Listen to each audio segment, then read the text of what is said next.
الحمدللہ رب العالمین والصلاة والسلام علی رسول الانبیاء المرسلین اللہم صلی علی نبینا محمد وعلی آلہ وصحبہ اجمعین اللہم صلی علی نبینا محمد وعلی آلہ وصحبہ اجمعین اللہم صلی علی نبینا محمد عبدک ورسولک صلی علی المؤمنین والمؤمنات والمسلمین والمسلمات۔ یا اللہ، جو کچھ ہم جس مقصد کے لیے بیٹھے ہیں اس کو قبول فرما، رسول اللہ صلی اللہ علیہ وسلم کی سیرت کو ہمیں سمجھنے کی توفیق عطا فرما۔ آپ علیہ الصلوۃ والسلام کی سیرت میں ہم سے کوئی غلطی بات کہنے میں سمجھنے میں ہو جائے تو ہماری یہ غلطی ہوگی۔ یا اللہ، ہم سے اس پر سوال نہ فرما۔ اے رب، جس مقصد سے ہم نے شروع کیا تھا اس کو کامل تکمیل پر پہنچا، اور مسلمانوں کے عمومی حالات پر اپنے رحم و فضل سے رحم فرما۔ ہم نے اپنے پچھلے جو سیشن ہوا تھا اس میں اللہ کے فضل و کرم سے وہ تمام میجر ایونٹس کو ڈسکس کیا تھا جو رسول اللہ صلی اللہ علیہ وسلم کی وحی سے، نبوت سے پہلے کے واقعات تھے، اور آپ علیہ الصلوۃ والسلام پر جب پہلی وحی آئی تھی اور آپ علیہ الصلوۃ والسلام اپنے گھر پہنچے، اور وہ تمام باتیں ہم نے مختصر اختصار کے ساتھ ڈسکس کی تھی۔ آج ہم رسول اللہ صلی اللہ علیہ وسلم کی زندگی کا وہ اسپیکٹ انشاءاللہ ڈسکس کرنے جا رہے ہیں جو رسول اللہ صلی اللہ علیہ وسلم کا مکی دور ہے نبوت کے بعد کا، لیکن یہ وہ دور ہے جس میں رسول اللہ صلی اللہ علیہ وسلم کی تبلیغ جو تھی وہ علی الاعلان نہیں تھی۔ آپ علیہ الصلوۃ والسلام لوگوں کو تبلیغ تو کر رہے تھے، لیکن اللہ کا حکم پہنچا رہے تھے۔ بیسک جو اسلام کی بات تھی کہ وحدانیت اور غلط بات کو چھوڑ دینا، اور ان لوگوں کا ذکر آج ہم اس میں زیادہ کریں گے جو کہ السابقون الاولون میں شامل ہیں، یعنی وہ لوگ حضرات صحابہ کرام یا وہ خواتین صحابہ کی جماعت جو کہ رسول اللہ صلی اللہ علیہ وسلم کی دعوت پر جنہوں نے دین قبول کیا بالکل شروع میں۔ اور یہ وہ دور ہے رسول اللہ صلی اللہ علیہ وسلم کا جس میں تبلیغ جو تھی وہ خاموشی کے ساتھ ہو رہی تھی، اس میں علی اعلان دعوت نہیں تھی۔ اور عمومی طور پر ان حضرات نے جن کو ہم سابقون الاولون میں شمار کرتے ہیں، جن کے بارے میں سورہ واقعہ کے اندر بھی ہے، اور پھر دوسری جگہ السابقون الاولون من المہاجرین والانصار اس کے بارے میں بھی ہے، پھر ہجرت سے پہلے جو مسلمان ہوئے ان کے بارے میں ان کے رتبات ہیں۔ تو یہ تمام صحابہ وہ صحابہ تھے، انہی میں عمومی طور پر وہ اصحاب رسول زیادہ شامل تھے جنہوں نے بت پرستی سے یا تو اپنے آپ کو کنارہ کشی کی ہوئی تھی یا وہ کچھ متذبذب ضرور تھے۔ جیسے ہم نے پہلے بھی پڑھا تھا، ورقہ بن نوفل جو حضرت خدیجہ رضی اللہ عنہا کے کزن تھے، وہ بت پرستی چھوڑ کر جو تھے وہ عیسائی ہو چکے تھے، انہوں نے جو کتابیں پڑھی انہوں نے مطلب وہاں اس کی اسٹڈی کی۔ اسی طرح بہت سارے لوگ تھے جنہوں نے بت پرستی سے بیداری کا اظہار کیا تھا، وہ ہم نے پچھلے لیکچرز میں بھی اس کو دیکھا تھا۔ تو آج انشاءاللہ باذن الرحمن ہم اس کو انشاءاللہ دیکھیں گے اور رسول اللہ علیہ وسلم کی زندگی کا وہ حصہ کور کریں گے، اور وہ اصحاب رسول کے کچھ واقعات جو میجر اصحاب رسول تھے، شروع کے 10-12 اصحاب رسول جنہوں نے اسلام قبول کیا، رسول اللہ صلی اللہ علیہ وسلم کی دعوت پہ لبیک کہا، ان کی زندگی کی مختلف جو مراحل جہاں انہوں نے اسلام قبول کیا، اس کے بارے میں تھوڑا سا ہمیں پتہ چلے گا۔ آپ علیہ الصلوۃ والسلام کو جب اللہ سبحانہ و تعالیٰ نے نبوت عطا فرما دی تو ہم نے پچھلی دفعہ ہم نے اس کو کور کیا تھا کہ آپ علیہ الصلوۃ والسلام اپنے گھر پہنچے، اس کے بعد خدیجہ رضی اللہ عنہا آپ کو ورقہ بن نوفل کے پاس لے کے گئیں۔ ورقہ بن نوفل نے کہا کہ اگر میں زندہ رہا میں آپ کے ساتھ رہوں گا، اور آپ کے ساتھ اگر مجھے موقع ملا، لیکن کیونکہ وہ بوڑھے تھے اور نابینا بھی ہو چکے تھے، کچھ عرصے بعد ان کا انتقال بھی ہوا۔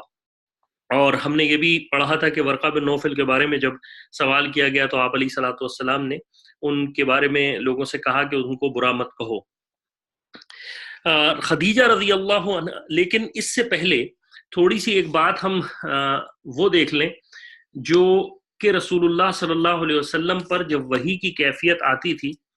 تو کیا ایسے عوامل تھے جو آپ علیہ الصلوۃ والسلام کو پیش آتے تھے، اور کس طرح سے آپ علیہ الصلوۃ والسلام پر وہ آثار نمایاں ہو جاتے تھے۔ تو ہم نے دیکھا تھا جب رسول اللہ صلی اللہ علیہ وسلم کو پہلی دفعہ جبریل آئے اور جبریل علیہ الصلوۃ والسلام نے آپ علیہ الصلوۃ والسلام کو پہلی وحی ریویل کی اور وہ اقرا پڑھنے کو کہا آپ علیہ الصلوۃ والسلام سے، تو عمومی طور پر آپ علیہ الصلوۃ والسلام کا جو چہرے کا جو فیس ایکسپریشن تھے وہ تبدیل ہو جاتے تھے، اور آپ علیہ الصلوۃ والسلام کا جو چہرے کا کلر تھا وہ تبدیل ہو جاتا تھا، رنگ آپ کا تبدیل ہو جاتا تھا جب وحی کی کیفیت آپ پر آتی تھی۔ اور اسی طرح سے بھنبھناہٹ کی آواز، مکھیوں کی جو شہد کی مکھیاں ہوتی ہیں ان کی ایک بھنبھناہٹ کی آواز ہوتی ہے، وہ بھی ایک اس طرح کی آوازیں سنائی دیتی تھیں۔ اس کے علاوہ جو فرشتے خصوصاً جبریل علیہ الصلوۃ والسلام یا دوسرے ملائک جب آتے تھے تو وہ ایسا بھی ہوا کہ وہ انسانی شکل میں آئے، اور عمومی طور پر احادیث میں بھی آتا ہے کہ دحیہ کلبی رضی اللہ عنہ ایک صحابی تھے، ان کی شکل میں جو تھے وہ اکثر ملائک آتے تھے۔ اس کے علاوہ جب آپ علیہ الصلوۃ والسلام پر وحی نازل ہوتی تھی تو آپ علیہ الصلوۃ والسلام کی جو پیشانی ہے، فور ہیڈ ہے، اس کے اوپر سے انتہا سے زیادہ آپ علیہ الصلوۃ والسلام کے پسینہ آتا تھا، اور ایسا لگتا تھا موتی گر رہے ہیں، چاہے گرمی ہو یا سردی کا بھی موسم ہو، لیکن آپ علیہ الصلوۃ والسلام پر جب اللہ سبحانہ و تعالیٰ کی وحی اترتی تھی اور جب ملائک وحی لے کے آتے تھے تو آپ علیہ الصلوۃ والسلام پر جو ہے وہ ان پر انتہا سے زیادہ پسینہ آتا تھا، اور پیشانی سے جو ہے وہ انتہا سے زیادہ جو تھی وہ آپ کی کیفیت یہ ہوتی تھی کہ پیشانی سے پسینہ آتا تھا اور موتیوں کی طرح سے پسینہ جھڑ آتا تھا۔ اسی طرح آپ علیہ الصلوۃ والسلام کی آنکھیں کھلی رہتی تھیں، آپ علیہ الصلوۃ والسلام اپنا سر نیچے جھکا لیتے تھے، اور کپاہٹ بھی رہتی تھی، جیسی پہلی اس کے اندر ہم نے پڑھا تھا، پچھلی دفعہ دیکھا تھا کہ آپ علیہ الصلوۃ والسلام گھر پہنچے اور کہا کہ بھئی مجھے اڑھاؤ، اور آپ علیہ الصلوۃ والسلام کو کپ کپی تاری تھی۔ تو یہ تمام وہ آثار تھے جب آپ علیہ الصلوۃ والسلام پر آتے تھے تو یہ صحابہ کو اندازہ ہو جاتا تھا کہ آپ علیہ الصلوۃ والسلام پر وحی کی کیفیت آ رہی ہے۔ اس کے علاوہ جو وحی کی کیفیت دوسری مخلوقات پہ آتی تھی وہ کیا تھی، اس کو بھی ساتھ ساتھ دیکھ لیتے ہیں۔ جب ملائک وحی لے کے آتے تھے تو ایک آواز، جس طرح سے پرندوں کے ونگز کے پھڑپڑانے کی آواز ہوتی ہے، اس طرح کی آوازیں آتی تھیں، اور اس طرح سے بھی بعض روایت میں آیا کہ ایسی آوازیں آتی تھیں کہ جو زنجیریں، جیسے ان کو جب پتھر پہ مارا جاتا ہے تو جو آواز آتی ہے اس طرح کی آوازیں بھی آتی تھیں۔ صحابہ نے بھی جب آپ علیہ الصلوۃ والسلام کی وحی کی کیفیت دیکھی تو ان میں کچھ صحابہ رضی اللہ عنہ نے وحی کی کیفیت جو ہے وہ دیکھی۔ ابو ہریرہ رضی اللہ عنہ کہتے ہیں کہ ہم رسول اللہ صلی اللہ علیہ وسلم کو دیکھ نہیں سکتے تھے، ہم اپنا سر جھکا لیتے تھے کہ ہم رسول اللہ صلی اللہ علیہ وسلم کی وحی کی کیفیت کو نہیں ایکسپیرینس کر سکتے تھے۔ عمر رضی اللہ عنہ کے بارے میں آتا ہے کہ آپ پردے کے پیچھے چھپ جاتے جب وحی آتی۔ ابو بکر صدیق رضی اللہ عنہ کے بارے میں آتا ہے کہ آپ انتہا سے زیادہ خوف میں آ جاتے، خصوصاً وہ واقعہ جب اما عائشہ رضی اللہ عنہا پر تہمت لگی تھی اور رسول اللہ صلی اللہ علیہ وسلم ابو بکر صدیق رضی اللہ عنہ کے گھر میں موجود تھے اور انتہا وحی کی کیفیت آئی تو ابو بکر صدیق رضی اللہ عنہ انتہا سے زیادہ خوفزدہ تھے کہ اب پتہ نہیں کیا اللہ کی طرف سے وہ آتی ہے۔ اسی طرح جانوروں پر بھی وحی کا اثر ہوتا تھا۔ آپ علیہ الصلوۃ والسلام کی جو اونٹنی تھی، جب آپ علیہ الصلوۃ والسلام اونٹنی پر وحی آتی تھی تو وہ اپنا سر نیچے کی طرف جھکا لیتی تھی، اور اسی طرح بعض دفعہ ایسا بھی روایت میں ہے کہ آپ علیہ الصلوۃ والسلام کی اونٹنی بیٹھ جاتی تھی وحی کی وزن کی وجہ سے، وہ اپنے آپ کو نہیں سنبھال سکتی تھی جب وحی کی کیفیت آتی تھی۔ تو یہ وہ تمام وہ کیفیات ہیں جو کہ یا تو نبی کے اوپر یا دوسری جو مخلوقات ہیں اللہ سبحانہ و تعالیٰ کی، انہوں نے دیکھا اور پھر روایات کے اندر مختلف جگہ محفوظ کر دیا۔ تو یہی سوچا کہ اس کے بارے میں بھی تھوڑا سا بتا دیا جائے تاکہ لوگوں کو آسانی ہو۔ جب اللہ سبحانہ و تعالیٰ نے رسول اللہ صلی اللہ علیہ وسلم کو انبیاء کے لیے نبی کے طور پر مبعوث فرما دیا اور آپ علیہ الصلوۃ والسلام کو یہ کہا کہ آپ اس دعوت کو لے کر چلیں اور مومنین کو وبشر المؤمنین بان لهم من اللہ فضلا کبیرا، کہ آپ ان کو بشارت دیجئے، مومنوں کو بشارت دیجئے، تو اللہ سبحانہ و تعالیٰ کی طرف سے دعوت کی۔ آپ علیہ الصلوۃ والسلام کو کہا گیا کہ نبیوں والی جو بات تھی، نبیوں کا پیغام تھا، اس کو آگے لے کے جانا تھا۔ تو اللہ کے رسول علیہ الصلوۃ والسلام نے سب سے پہلے خدیجہ رضی اللہ عنہ کو دین کی دعوت دی، اور خدیجہ رضی اللہ عنہا جو کہ رسول اللہ صلی اللہ علیہ وسلم کی ازواج مطہرات میں پہلی بیوی تھیں، آپ پہلے ہی ورقہ بن نوفل سے پوچھ چکی تھیں۔ اس کے علاوہ آپ علیہ الصلوۃ والسلام کو انتہا سے زیادہ تمام چیزیں ایکسپیرینس کر سکی تھیں۔ آپ علیہ الصلوۃ والسلام جب سیریا سے واپس آ رہے تھے شام سے، تو آپ نے دیکھا تھا کہ ابر آپ کے ساتھ تھا۔ تو خدیجہ رضی اللہ عنہا وہ تمام باتیں رسول اللہ صلی اللہ علیہ وسلم کی دیکھ چکی تھی۔ پھر رسول اللہ صلی اللہ علیہ وسلم کا سچ بولنا، آپ علیہ الصلوۃ والسلام کے انتہا سے زیادہ حسن خلق، آپ علیہ الصلوۃ والسلام کے بہترین معاملات، آپ علیہ الصلوۃ والسلام کا اپنا گھر میں رہنا، اور آپ علیہ الصلوۃ والسلام کا ایک وقت آپ خدیجہ رضی اللہ عنہا کے ساتھ 15 سال کا ایک طویل عرصہ ایک انتہا سے زیادہ خوبصورت گزارنا، تو خدیجہ رضی اللہ عنہا کے لیے تو کوئی ایک ذرہ برابر بھی شک نہیں تھا رسول اللہ صلی اللہ علیہ وسلم کے اوپر، بلکہ روایات میں جب ہم نے پچھلی دفعہ سنا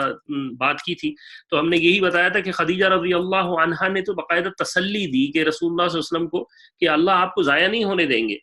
تو علماء کی جماعت اس بات پر ایگریڈ ہے کہ پوری بنی انسانیت میں، پوری بنی نوع انسان میں جو پہلی انسان جس نے اسلام کو قبول کیا وہ خدیجہ رضی اللہ عنہا ہے، اور خدیجہ رضی اللہ عنہا نے آپ علیہ الصلوۃ والسلام کی دعوت کو قبول کیا، اور اس کے بعد آپ علیہ الصلوۃ والسلام پر کیونکہ جبریل علیہ الصلوۃ والسلام نے وحی کے اندر پھر آپ علیہ الصلوۃ والسلام کو نماز کی تعلیم دی تھی، گو کہ نماز فرض نہیں ہوئی تھی، نماز تو معراج میں فرض ہوئی تھی، لیکن آپ علیہ الصلوۃ والسلام کی روایات میں آتا ہے کہ آپ علیہ الصلوۃ والسلام یا تو رات کو نماز پڑھتے تھے، یا بعض روایات میں ہے کہ ابتدا میں 2 نمازیں آپ پر، علماء نے لکھا ہے بعض نے کہ بعثت سے 2 نمازیں فرض تھیں، یعنی 2 رکعتیں صبح کی اور 2 رکعتیں عصر کی، جس کے بارے میں سورہ مومنون کے اندر بھی ہے کہ فسبح بحمد ربک بالعشی والابکار، کہ اللہ کی تسبیح اور تمہید کرو صبح اور شام۔ اسی طرح ایک اور جگہ قرآن کریم میں سورہ طٰہٰ میں اللہ تعالیٰ کہتا ہے طلوع الشمس سے پہلے اور غروب شمس سے پہلے اللہ کی تسبیح و تمہید کیا کرو۔ پھر اسی طرح سورہ ہود میں اللہ تعالیٰ بیان کرتا ہے اور نماز کو قائم کرو دن کے دونوں کناروں، یعنی صبح اور شام میں۔ تو یہ تمام باتیں اس سے علماء نے استنباط کیا کہ اللہ کے رسول علیہ الصلوۃ والسلام پر معراج سے پہلے جو نمازیں فرض ہوئیں، ان نمازوں میں سب سے پہلے جو معراج سے پہلے، معراج کے بعد تو فرض ہو گئیں، لیکن اس سے پہلے آپ علیہ الصلوۃ والسلام جو نمازیں پڑھتے تھے، بعض کے نزدیک جو ہے وہ رات میں اور بعض کے نزدیک صبح اور شام کی نمازیں تھیں۔ تو خدیجہ رضی اللہ عنہا، اسی طرح مقاتل بن سلیمان سے منقول ہے، رحمہ اللہ علیہ سے منقول ہے کہ اللہ نے ابتدا میں اسلام میں 2 رکعتیں صبح کی اور 2 رکعتیں شام کی فرض کی تھیں، اور پھر 5 نمازیں جو تھی معراج پر فرض ہوئی تھیں۔ یہ اس کا حوالہ عیول الاسراج کے اندر یہ بات موجود ہے۔ تو خدیجہ رضی اللہ عنہا نے رسول اللہ صلی اللہ علیہ وسلم کی دعوت کو قبول کیا، اور آپ علیہ الصلوۃ والسلام کے ساتھ پیر کے دن سے آپ علیہ الصلوۃ والسلام کے عصابہ جو کتاب ہے اس کے اندر آتا ہے کہ وہ پیر کے دن آپ علیہ الصلوۃ والسلام کے ساتھ نماز انہوں نے پڑھی۔ اس کے بعد ورقہ بن نوفل نے، کیونکہ رسول اللہ صلی اللہ علیہ وسلم کو وہ پہچان چکے تھے، انہوں نے اسلام کو قبول کیا، لیکن دعوت ایک اعلان جس کو آپ کر دیتے ہیں کہ آپ نے ایکسیپٹ کر لیا ہے، اس وجہ سے ان کی ایکسیپٹنس کے بارے میں ایسی کوئی بات نہیں تھی۔ روایات کے اندر موجود ہے کہ ورقہ بن نوفل نے اسلام قبول کیا خدیجہ رضی اللہ عنہا کے بعد۔ اس کے بعد رسول اللہ صلی اللہ علیہ وسلم علی رضی اللہ عنہ کے بارے میں آتا ہے، کیونکہ ابو طالب جو کہ رسول اللہ صلی اللہ علیہ وسلم کے چچا بھی تھے،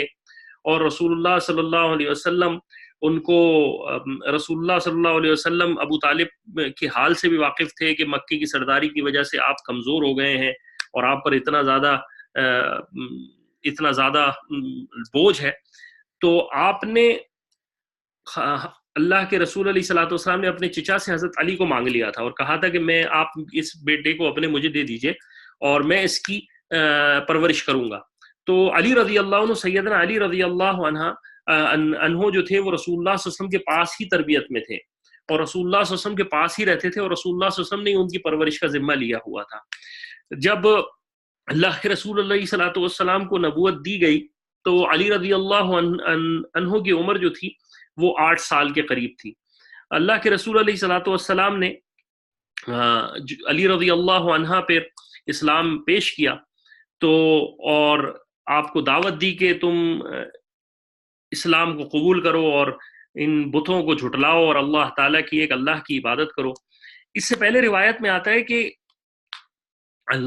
مولانا مکی کہتے ہیں علی رضی اللہ عنہ بھی ان لوگوں میں شامل تھے جو بتوں کی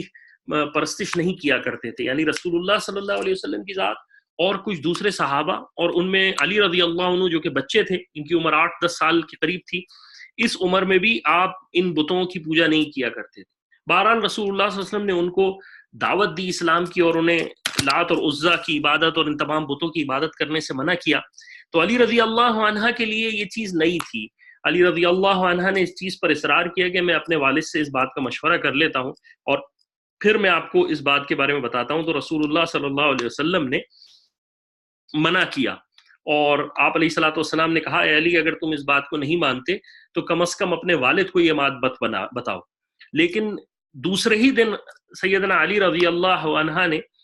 رسول اللہ صلی اللہ علیہ وسلم کو رسول اللہ صلی اللہ علیہ وسلم کو نماز پڑھتے دیکھا تو رسول اللہ صلی اللہ علیہ وسلم کے سامنے آئے اور رسول اللہ صلی اللہ علیہ وسلم سے اسلام کو قبول کرنے کو کہا اور آپ علیہ الصلوۃ والسلام کے ہاتھ پر بمشرف اسلام ہوئے. لیکن علی رضی اللہ عنہ کے بارے میں البدایہ والنہایہ میں آتا ہے کہ علی رضی اللہ عنہ جو تھے وہ انہوں نے اسلام کو چھپائے رکھا تھا 1 سال تک، تقریباً 1 سال کے عرصے تک، کیونکہ آپ بچے تھے. علی رضی اللہ عنہ نے اسلام کو قبول تو کر لیا تھا لیکن لوگوں تک اس کا علل اعلان نہیں کیا تھا اور لوگوں کو بتایا نہیں تھا. اس کے بعد زید بن حارثہ جو کہ رسول اللہ صلی اللہ علیہ وسلم کے غلام تھے، آپ علیہ الصلوۃ والسلام نے ان کو آزاد تو کر دیا تھا، اصل میں یہ غلام تھے خدیجہ رضی اللہ عنہا کے. خدیجہ رضی اللہ عنہ نے ان کو رسول اللہ صلی اللہ علیہ وسلم کے حوالے کر دیا تھا اور یہ اصل میں پیچھے سے غلام نہیں تھے لیکن ان کو پکڑ کے کسی نے بیچ دیا تھا اور یہ مکے میں آ گئے تھے اور پھر آپ علیہ الصلوۃ والسلام کے ساتھ رہنے لگے. بعد میں ان کے والد کو جو کہ باہر کے علاقے کے تھے ان کو پتہ چلا، وہ اپنے بیٹے کو لینے بھی آئے لیکن آپ علیہ الصلوۃ والسلام کی محبت میں اور آپ علیہ الصلوۃ والسلام کے تعلق میں زید بن حارثہ رضی اللہ عنہ نے جانے سے منع کر دیا اور انہوں نے کہا کہ میں اپنے جو مالک ہیں یعنی رسول اللہ صلی اللہ علیہ وسلم کے پاس ہی رہوں گا. زید بن حارثہ رضی اللہ عنہ کے بارے میں آتا ہے کہ ان کو لوگ رسول اللہ صلی اللہ علیہ وسلم کا منہ بولا بیٹا بھی مطلب کہتے تھے کہ آپ علیہ الصلوۃ والسلام نے بیٹا بنایا ہوا ہے. لیکن ان کے جب قرآن کریم میں آیت نازل ہوئی کہ آپ علیہ الصلوۃ والسلام کسی کو آپ منہ بولا بیٹا نہیں کہہ سکتے، تو اس کے بعد یہ اس چیز کو منع کر دیا گیا کہ بھئی منہ بولا کوئی بیٹا نہیں ہو سکتا. اور شریعت میں ہمارے ہے بھی یہی رول کہ انسان کسی کو بیٹا خون کے رشتے سے ہو سکتا ہے لیکن اس کو آپ رضائی بیٹا ہو سکتا ہے، لیکن کسی کو منہ بولا بیٹے سے آپ وہ بیٹا آپ کا نہیں ہو جاتا، اس کی وراثت میں آپ کا حصہ نہیں ہو جاتا، یعنی آپ کی وراثت میں اس کا حصہ نہیں ہو جاتا الا یہ کہ آپ اس کے لیے وصیت کیا کر دیں. تو اور نہ ہی اسلام نے اس بات کو انکریج کیا کہ کوئی کسی کو اپنا باپ کہہ دے اور یا بیٹا بنا لے. تو زید بن حارثہ اسپیلنگ میں تھوڑی سی مسٹیک ہوئی ہے. اس کے بعد رسول اللہ صلی اللہ علیہ وسلم کے ساتھ زید بن حارثہ رضی اللہ عنہ نے بھی اسلام قبول کیا اور آپ علیہ الصلوۃ والسلام کے ساتھ انہوں نے بھی نماز پڑھی. اس کے بعد ایک میجر ایونٹ آتا ہے سیدنا ابو بکر صدیق رضی اللہ عنہ کا. سیدنا ابو بکر صدیق رضی اللہ عنہ مکے کی ان معزز شخصیات میں شامل تھے جو کہ رسول اللہ صلی اللہ علیہ وسلم سے جو جاہلیت کا دور تھا اس میں بھی وہ رسول اللہ صلی اللہ علیہ وسلم کے دوست تھے. عائشہ رضی اللہ عنہ فرماتی ہیں حیات الصحابہ میں کہ اللہ کے رسول علیہ الصلوۃ والسلام سے ابو بکر صدیق سیدنا ابو بکر صدیق رضی اللہ عنہ کی دوستی جو تھی وہ دور جاہلیت کے زمانے سے تھی. وہ ایک دوسرے کے ساتھ ملاقات کرتے تھے اور آپ علیہ الصلوۃ والسلام کے ساتھ رسول ابو بکر صدیق رضی اللہ عنہ کا تجارت کا سفر بھی ہوا سیریا کا. تو رسول اللہ صلی اللہ علیہ وسلم جو تھے وہ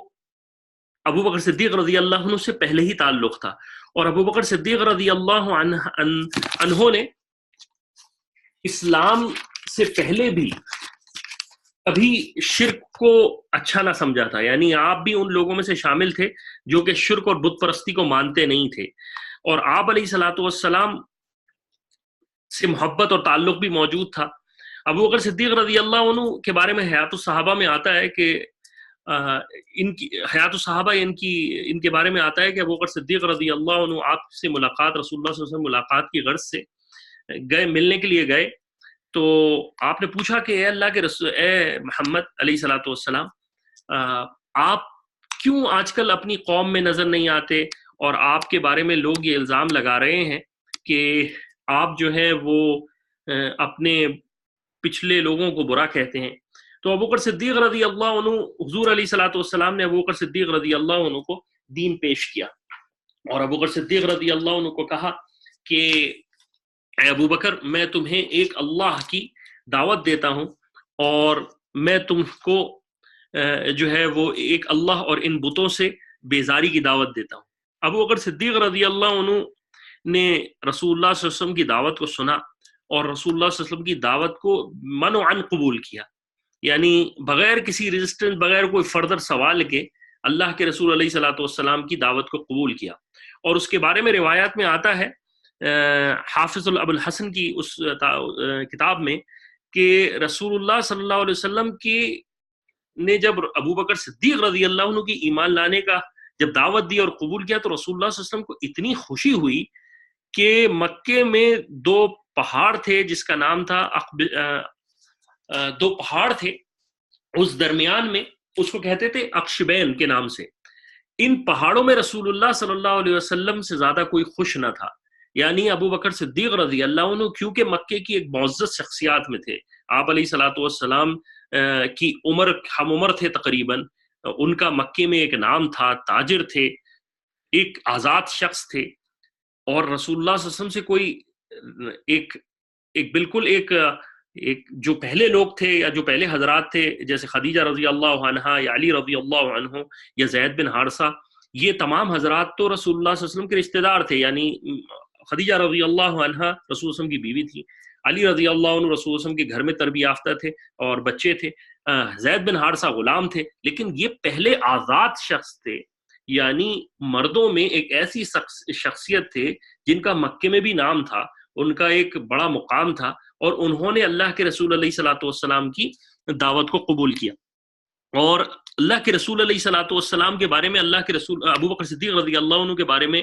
اللہ کے رسول علیہ الصلوۃ والسلام نے فرمایا کہ میں نے جس کو بھی دعوت دی وہ ضرور ہچکچایا ماں سوائے ابو بکر کے، کہ ابو بکر صدیق رضی اللہ عنہ کو میں نے جب جیسے ہی اسلام پیش کیا ابو بکر صدیق رضی اللہ عنہ نے بلا جھجک قبول کیا. اسی طرح ایک روایت میں مولانا مکی سے کوٹ کرتے ہیں کہ رسول اللہ صلی اللہ علیہ وسلم نے فرمایا کہ میری امت کا ایمان، پوری امت کا ایمان ایک طرف رکھ دیا جائے اور ابو بکر صدیق رضی اللہ عنہ کا ایمان ایک طرف رکھ دیا جائے تو ابو بکر صدیق رضی اللہ عنہ کے ایمان کا پلڑا بڑھ جائے گا. بخاری اور مسلم میں آتا ہے اور حیات الصحابہ میں بھی یہ واقعہ ہے کہ عمر رضی اللہ عنہ سے ابو بکر صدیق رضی اللہ عنہ پہ ایک مسئلے کے اوپر تھوڑی سی ناچاقی ہو گئی تو رسول اللہ صلی اللہ علیہ وسلم نے پورا واقعہ حیات الصحابہ میں، ہم انشاءاللہ آگے سیرت کے واقعے میں مدنی زندگی میں کور کریں گے اس کو کہیں، کہ رسول اللہ صلی اللہ علیہ وسلم نے ابو بکر صدیق رضی اللہ عنہ سے کی جب یہ کچھ جھگڑا ہو گیا تو حضور نے فرمایا عمر اللہ نے مجھے تمہارے پاس بھیجا تھا، اس وقت تم میں سے ہر کسی پہ جب میں جاتا تھا تو وہ کہتا تھا کہ میں غلط ہوں، ماں سوائے اس کے، یہ یعنی ابو بکر رضی اللہ عنہ کے، جس نے میرے لیے سب کچھ اپنا قربان کر دیا. اور اس کے بعد روایات کے اندر آتا ہے کہ آپ نے کہا کہ جو اللہ سے، جو ابو بکر سے راضی ہوگا وہ مجھ سے راضی ہوگا، اور جو میں جس سے راضی ہوں گا، یعنی ابو بکر سے جو راضی ہے اس سے میں راضی ہوں، اور جس سے میں راضی ہوں اس سے اللہ راضی ہے. تو اتنی محبت رسول اللہ صلی اللہ علیہ وسلم کو ابو بکر صدیق رضی اللہ عنہ سے تھی کہ آپ علیہ الصلوۃ والسلام کی نے کسی صحابی یعنی ابو بکر صدیق رضی اللہ عنہ نے ایک صحابی کے بارے میں روایت میں آتا ہے کہ ابو بکر صدیق رضی اللہ عنہ نے ان کو کچھ غلط بات کی تو ابو بکر صدیق نے ان سے کہا کہ تم مجھے اپنا بدلہ دے دو، یعنی تم مجھ سے جو میں نے تم سے غلط کہا ہے اس پر مجھ سے بدلہ کر لو. انہوں نے کہا آپ ابو بکر صدیق ہیں، میں آپ سے نہیں کہہ سکتا، آپ رتبے میں مجھ سے بہت زیادہ ہیں. تو انہوں نے پھر جھگڑا کیا تو اللہ کے رسول علیہ الصلوۃ والسلام کو یہ بات پتہ چلی، تب بھی اللہ کے رسول علیہ الصلوۃ والسلام نے ابو بکر صدیق رضی اللہ عنہ کے بارے میں یہی کہا کہ اس سے جو راضی ہے اس سے میں راضی ہوں، اور میں جس سے راضی ہوں اس سے اللہ راضی ہے. تو یہ ابو بکر صدیق رضی اللہ عنہ سے رسول اللہ صلی اللہ علیہ وسلم کی محبت تھی، اور کیوں نہ ہوتی کہ صدیق اکبر نے اپنی زندگی کا سب کچھ رسول اللہ صلی اللہ علیہ وسلم کے لیے قربان کر دیا. کہ آپ علیہ الصلوۃ والسلام کی جب آپ نے اسلام قبول کیا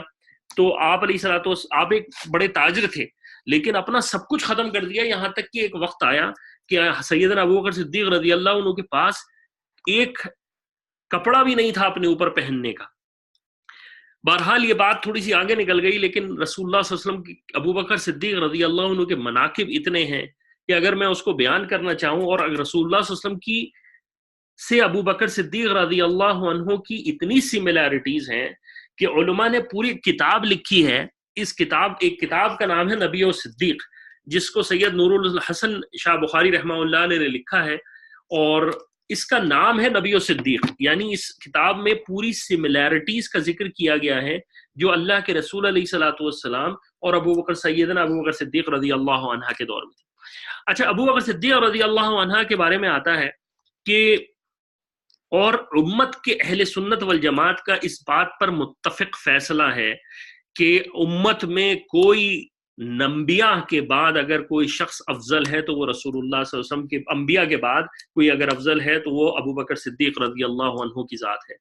ابو بکر صدیق رضی اللہ عنہ کی تاریخ کے حوالے سے آتا ہے کہ آپ نے کبھی بت پرستی نہیں کی، اور ان کے والد صاحب کو پتا تھا کہ یہ بت پرستی نہیں کرتے، تو ان کے والد صاحب نے ایک دن، مولانا مکی کی سیرت میں آتا ہے کہ ان کے والد صاحب نے ان کو بت پرستی کے لیے لے کے جاتے حرم کے پاس کہ بھئی بتوں کی پوجا کرو، تو یہ ادھر ادھر ہو جاتے۔ ایک دفعہ ان کے والد نے کہا کہ میں تمہیں ضرور اپنا جو بت خانہ ہے میں نے بنا رکھا ہے اس میں ضرور لے کے جاؤں گا اور تمہیں اس کی عبادت پر مجبور کروں گا۔ تو ابو بکر صدیق رضی اللہ عنہ نے ان کو کہا کہ میرے والد صاحب آپ مجھے جگہ دے دیجئے، وقت دے دیجئے، میں ان سے تھوڑا سا اپنی بات کر لیتا ہوں، اور میں آج ان سے اپنا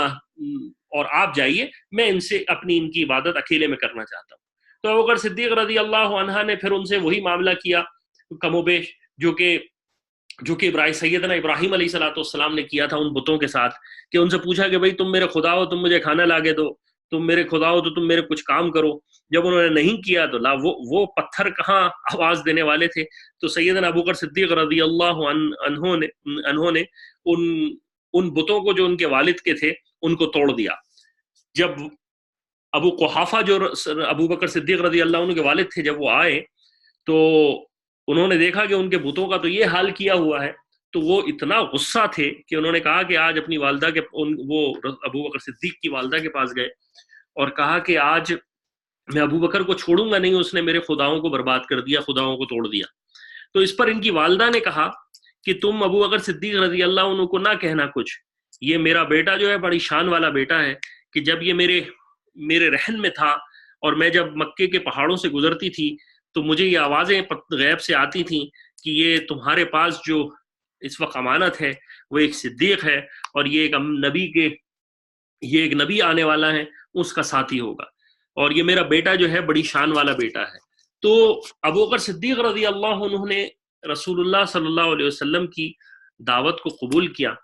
اور دعوت کو قبول کرنے کے بعد سب سے پہلا کام یعنی اپنی آپ علیہ صلاۃ والسلام کی دعوت کو قبول کرنا، اور اس کے بعد آپ علیہ صلاۃ والسلام کی دعوت کو لے کر آگے چلے۔ اور امام ابو حنیفہ رحمہ اللہ علیہ سے جب کسی نے پوچھا کہ سب سے پہلے اسلام قبول کس نے کیا، تو آپ نے کہا مردوں میں سب سے پہلے اسلام ابو بکر صدیق رضی اللہ عنہ نے کیا، اور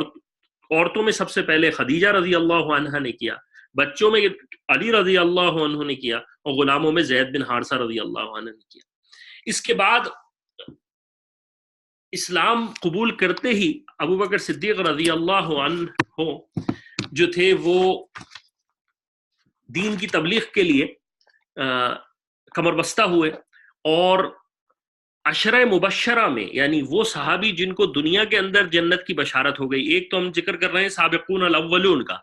لیکن ایک ذکر ہے عشرہ مبشرہ کا۔ عشرہ مبشرہ میں ایک بڑی تعداد ان صحابیوں کی ہے جو کہ ابو بکر صدیق رضی اللہ عنہ کی دعوت پہ مسلمان ہوئے، یعنی ان میں سیدنا عثمان بن عفان رضی اللہ عنہ، زبیر بن عوان رضی اللہ عنہ، عبد الرحمن بن عوف رضی اللہ عنہ، طلحہ بن عبید رضی اللہ عنہ، سعد بن وقاص رضی اللہ عنہ اجمعین، یہ سارے کے سارے قریشی اور صرفائے خاندان تھے، یہ آپ رضی اللہ عنہ کی دعوت کے اوپر اسلام لے کے آئے۔ ابو بکر صدیق رضی اللہ عنہ نے ان تمام جب آپ علیہ الصلوۃ والسلام کے ساتھ اسلام قبول کر لیا تو آپ علیہ الصلوۃ والسلام کی سیرت ہشام میں آتا ہے کہ آپ علیہ الصلوۃ والسلام کے ساتھ آپ نے نماز پڑھی۔ اس کے علاوہ اور بڑی تعداد جو تھی وہ ان صحابیوں کی ہے جو کہ ابو بکر صدیق رضی اللہ عنہ کے ہاتھ پر مسلمان ہوئے، یعنی پہلے جو صحابی جن کا میں نے تذکرہ کیا یہ وہ ہیں جو ان میں سے اکثر کا تعلق جن میں سے بڑی وہ ہیں جو کہ بالکل شروع میں اسلام قبول کر لیا، جس کا ذکر ابھی ہم آگے کریں گے، اور بعد کے اندر یہ وہ بڑے صحابہ ہیں جن میں عبید عامر بن جرہ ہیں، رقم ابن ارقم ہیں، اور اس کے علاوہ مطعون بن حبیب کے تینوں بیٹے عثمان، قدامہ، عبید اللہ، عبداللہ، اسی طرح عبیدہ بن حارث، سعید بن زید، عمر بن نفیل، اور ان کی بیوی فاطمہ بنت خطاب یعنی عمر بن خطاب کی بہن، یہ تمام ابو بکر صدیق رضی اللہ عنہ کی محنت سے اور ابو بکر صدیق رضی اللہ عنہ کے ذریعے سے بمشرف اسلام ہوئے۔ اب آپ سوچیں کہ ایک شخص جس نے اپنا سب کچھ چھوڑا، اپنا ان کے بارے میں ایک مکتب فکر ایسی بات کرے کہ جس کے اندر ان کی تذلیل کی جائے اور ان کو غلط کہنے پر ان کو کہا جائے کہ اسلام سے باہر ہوں، تو پھر ایسے شخص کا کیا جواب دیا جائے؟ یعنی یہ کہنا کہ سیدنا ابوبکر صدیق رضی اللہ انہوں نے دین کو قبول کیا امارت حاصل کرنے کے لیے، خلافت حاصل کرنے کے لیے، وہاں مسلمان، ایک مسلمان اور کوئی اس کو ماننے والا نہیں، ایک اللہ کا نبی کوئی اس کو ماننے والا نہیں، اور اس ماننے والے اور کچھ پتہ نہیں غیب کا کہ کیا ہوگا، قریش کیا اذیتیں پہنچائیں گے، کیا تکلیفیں دیں گے، جس کا آگے ذکر آئے گا ہماری پوری اس پورے سیرت کے اس کے اندر کہ کس کس طرح کی تکلیفوں سے صحابہ رسول گزرے ہیں، خود ابوبکر صدیق رضی اللہ عنہ کس تکلیف سے گزرے ہیں۔ تو ان کے اوپر یہ الزام لگانا کہ یہ نعوذ باللہ من ذالک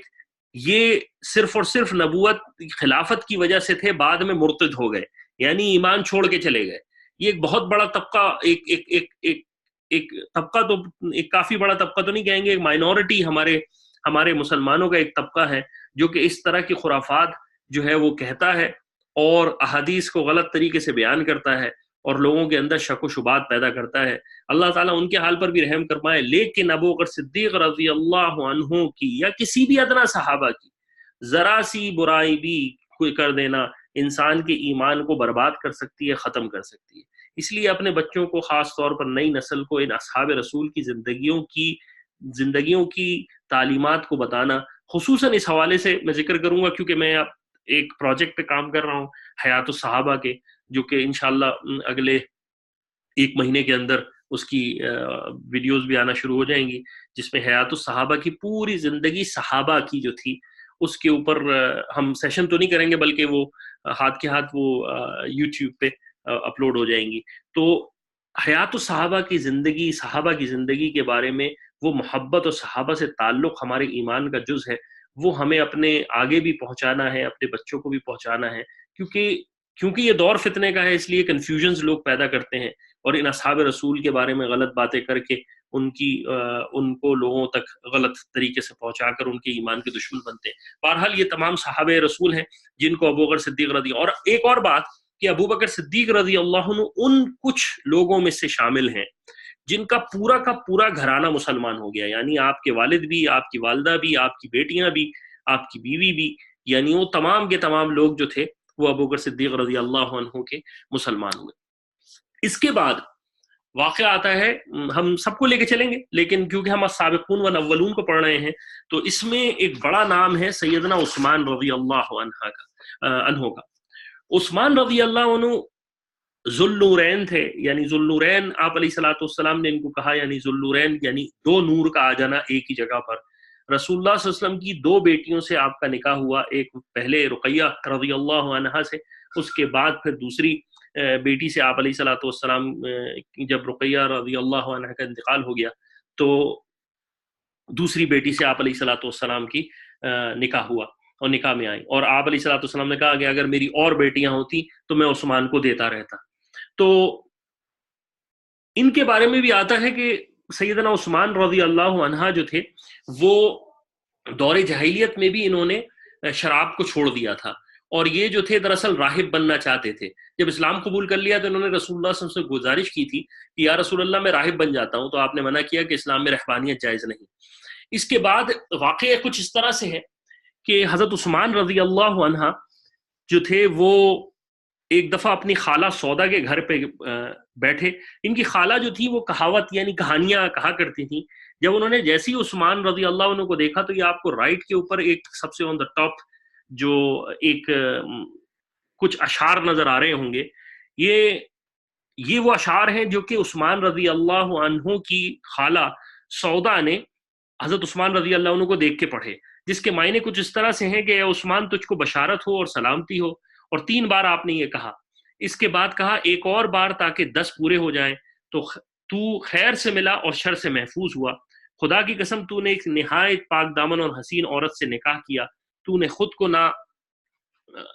خدا ہے اور نہ تو خود بھی نہ خود نہ